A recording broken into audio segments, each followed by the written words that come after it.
Hey, friends, welcome back to another episode of the Seed Talk podcast with Lisa and Layne. Hey, Layne. Hello, we have an interesting topic today, Lisa. Well, I think it's one that perplexes people, so I'm really glad that we're going to talk about it. So, friends, just wanted to drop that little reminder that the gardenersworkshop.com keeps Layne and I busy during the day, and we would love for you to venture over there and explore, because we have an online garden shop. We have an online library of courses. We have tons of free resources. It's just kind of everything flowers with a few veggies grown in.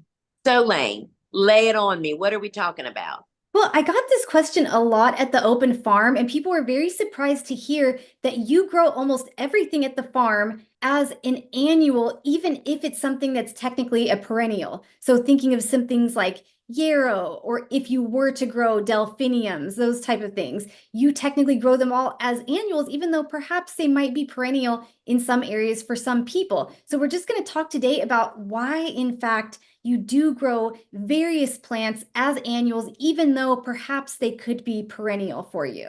Perfect. Yeah. And I also just want to say that when you're choosing whether or not to treat these plants as annuals or perennials, there's not one right or wrong answer. So maybe you're a home gardener and you have very different goals than Lisa, who's a flower farmer, or maybe you live in a climate that's much cooler than ours. We have very hot, humid summers here. So please feel free to experiment and do what works best for you in your garden or on your farm. We're just going to walk through why Lisa does what she does on her farm here in southeastern Virginia. Perfect. All right, so we're going to start off with one that has some issues surviving the hot, humid summers we experience here in southeastern Virginia. But people with milder summer climates, like a lot of our northern neighbors, they might have great success growing it as a perennial, and it's going to be delphinium. Yeah. And delphiniums are just so gorgeous. They just make us want to keep trying, right? And Yes. so let me tell you how we handle delphiniums. So delphiniums are a perennial when you live in areas with perhaps shorter summers that aren't hot and humid. The humidity and the heat are just really, really tough on them. So if you're in New England or Montana or somewhere like that, delphiniums, or even Maryland, this is Dave Dowling's farm in a hoop house that we're looking at. That's where these were growing. But let me tell you what happens. So I can plant delphiniums in the fall. They winter over because they're winter hardy, I think, to zone 3, which is really, really deep north.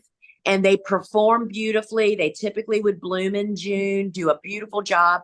But it was July and August that ravaged them. After they're done blooming, they fall victim to disease. So we learned that planting them and treating them as a hardy annual was a great solution. So I didn't have a bed with delphiniums that I was hoping would perennialize and come back next year, when, less than 10% would survive my July and August, and that bed is tied up. Instead, we just knew we ended them at the end of the cutting of their all the blooms, and we planted something else in that space. And that's me being a flower farmer. Could be totally different if you're a home gardener. But for us in the South, we can grow spectacular delphiniums when we fall plant them, enjoy their blooms, but just know that's the extent of their life in most situations in the South. And it is good to know that you can do that for people that live somewhere. Maybe they don't have a lot of extra space on their farm. Think of how many rounds of single stem sunflowers you can fit in after the delphiniums are done if Yep. you choose to just eliminate them. That's something that we don't often think about. You might think, oh, I have the room, I'll just leave them in and try. That room still needs your mental attention, your physical attention, and that all affects your bottom line. Not to mention what you're losing, what else you're not taking care of because you're trying to do CPR on a crop that really isn't even supposed to survive or, thrive in your conditions. Okay, now we're going to move on to Sweet William. Some varieties are true biennials. Others are first year flowering, like the Amazon or Sweet series, and those technically can be short-lived perennials. So we often get asked, well, why doesn't Lisa just grow these as perennials? So there's so much I could say about that. I think they call them short-lived perennials, perhaps because they survive winter. I'm not sure why they would call them a short-lived perennial, except that they live more than one season potentially. But they are truly the likelihood that a vast majority of them are going to survive after they bloom, after they have a blooming season. Let's just say you fall plant them as we do, and they bloom in the spring. And I get emails, just like I'm sure you do, Layne, people saying, hey, my plants look so great, I just hate to take them out. The likelihood that those plants are going to survive another winter after they've already survived winter once and gone through a bloom cycle, they just don't have enough juice left to make it through that winter. And I would be willing to say that less than 20% would probably make it through that winter. And you are back in the same boat as you were with those perennials like delphiniums, that just now you have a bed wasted. You don't want it. You know what I mean? It just puts you in a really dicey situation. In a landscape, go for it, but not as a flower farmer. So as a cut flower grower, Lisa, it's just not worth the risk to you to leave the plants in, when instead you can just clear that bed and plant something else when they're done, and then get a much more predictable, consistent result by just planting it again in the fall. And I did this. I did some of these things that we're talking about, and back in the beginning, and I can still remember, again, I was at an ASCFG conference. I think it was in Maryland or Delaware, and the seasoned guard farmer was teaching the grower school, and hearing him say, it doesn't relate directly to this, but when he said, when he direct sows in the fall, if he has less than 50% germination and show up, he tills the bed for all these reasons that we're talking about, because half the bed will be empty, and it requires your time. Because you just have to go, sometimes we just have to experience it firsthand to actually understand what we're talking about. And that's okay, but just know there is a better way, an easier way. All right, another one that we constantly hear about is feverfew. Why do you choose to grow this as an annual, Lisa? Because it kind of falls in that same boat with all the rest that we've already spoken of. It's just not a reliable, long-lived perennial for me. And I often also think, it is a strong reseeder also, by the way. And yes. I think sometimes they reseed and people think the same plant is coming back, leading them to think that it's a perennial. Technically, a perennial would be a plant that grows from a previous root system from the year before. So for us, again, to have, because feverfew is a really important cash crop. For us to have a reliable harvest, it's just simpler to plant it every fall, and then we succession plant it by very early spring and even beyond that sometimes. Moving on to black-eyed Susan, specifically Rudbeckia hirta. Certain cultivars, when you're shopping, you might see that they're technically listed as short-lived perennials in certain zones. Is this going to be a similar answer that you just gave to the feverfew and the sweet William? Yes, and this is the one I actually heard Dr. Dole years ago. He is our researcher at NC State that really focused his career on cut flower production. And I listened to a talk that he gave years ago he was actually talking about how on occasion some of the Rudbeckia stems will just have meltdown a day or two after you've harvested them, kind of like zinnias do. And he was presenting his study on that, which the bottom line was they couldn't figure it out. But a question was, aren't these perennials? That actually came from the crowd of farmers. And he went on to say, basically what we've been saying is that it depends on your conditions, but when the second after they've bloomed, the likelihood that they're going to survive through another winter season is less than 25%. And 25% survival out of a whole bed is just not enough. That's just not enough survival in a commercial setting. Totally different ballpark in your landscape.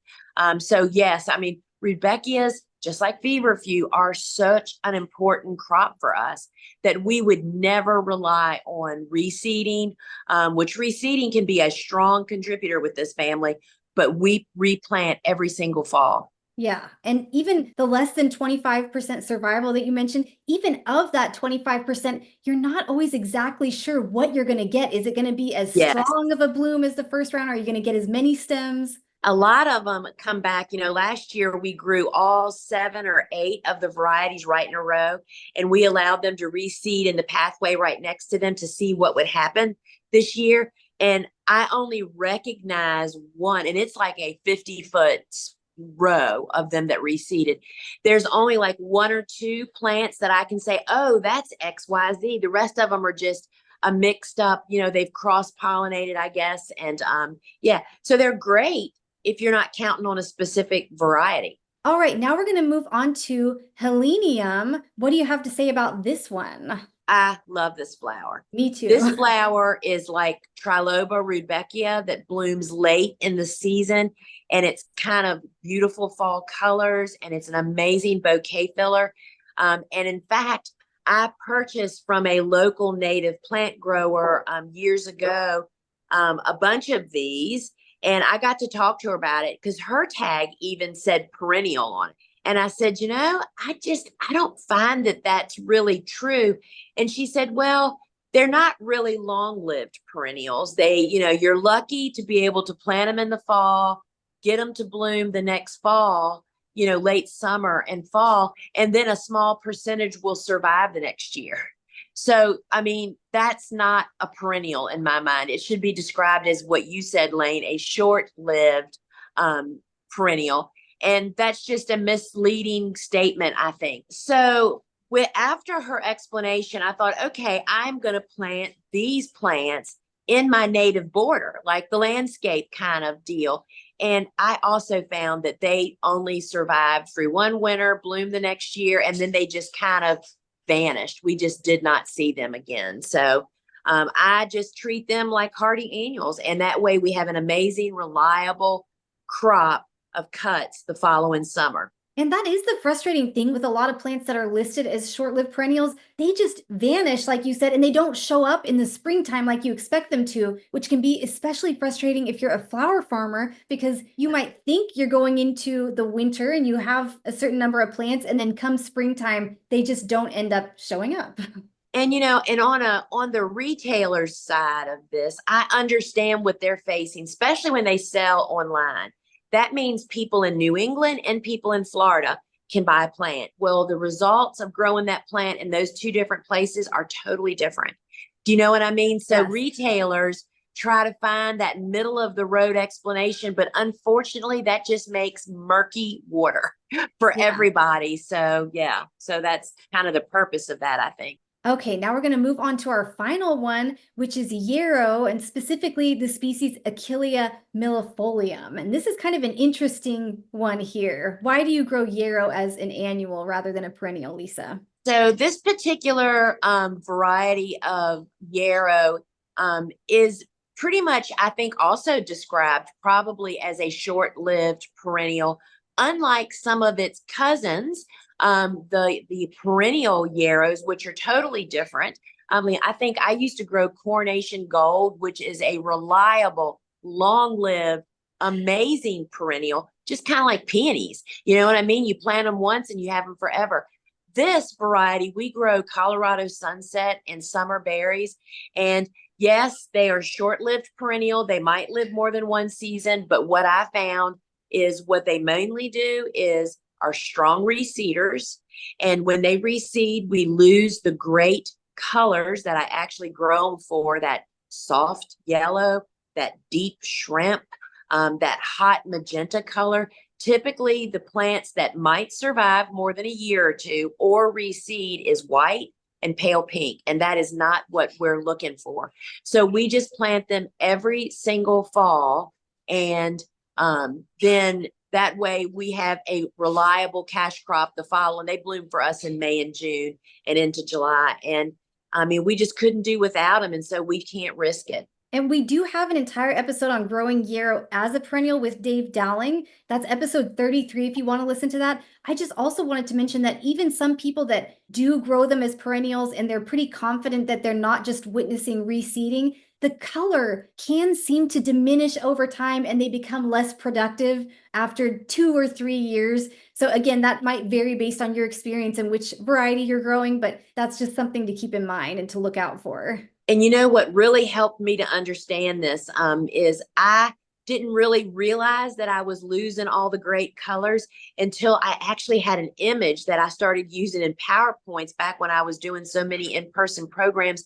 And it was an entire garden, which used to be out front here, 70 feet long. And there was 2 full beds full of reseeded yarrow. And guess what?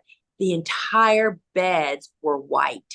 It's like all of a sudden, it's like, oh my gosh, where are all those beautiful colors that are on our seed, on the store that shows it? And I tell you something else about letting it get a little aggressive with its reseeding. Then when you realize this, reclaiming that ground can be troublesome.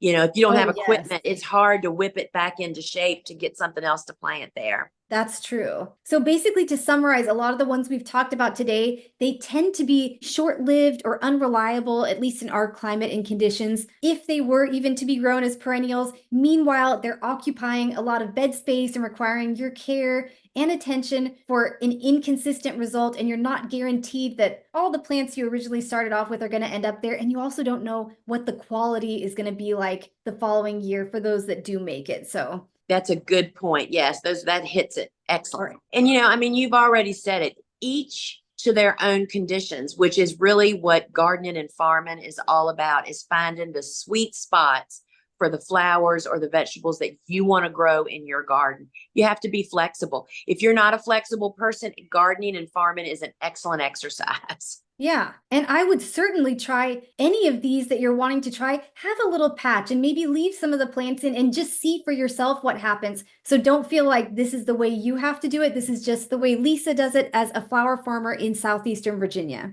Yeah. All right, well, that was it for this episode. I hope that answered some of your questions about why some things that might technically be perennials could be better off grown as annuals if you're specifically growing for flower farming or flower harvesting purposes. So thanks so much for joining us, everyone. Please make sure to share Seed Talk with a friend if you're enjoying it, and always be sure to follow or subscribe wherever you're watching or listening so you won't miss any of our future episodes. And just thank you so much for joining us again. Yes, so Layne, thanks so much for putting these beautiful slideshows together. Just want to remind everybody that if you watch us on YouTube, you get to see images along with our faces. But friends, you can learn more about us over at thegardenersworkshop.com. And until we meet again, ciao. Bye.